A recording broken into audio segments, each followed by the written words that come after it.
وإذ استسقى موسى لقومه فقلنا اضرب بعصاك الحجر فانفجرت منه 12 عينا قد علم كل أناس مشربهم كلوا واشربوا من رزق الله ولا تعثوا في الأرض مفسدين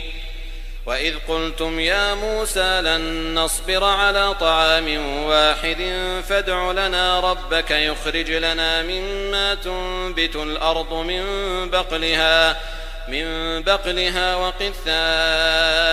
وفومها وعدسها وبصلها قال أتستبدلون الذي هو أدنى بالذي هو خير اهبطوا مصرا فإن لكم ما سألتم وضربت عليهم الذلة والمسكنة وباءوا بغضب من الله ذلك بأنهم كانوا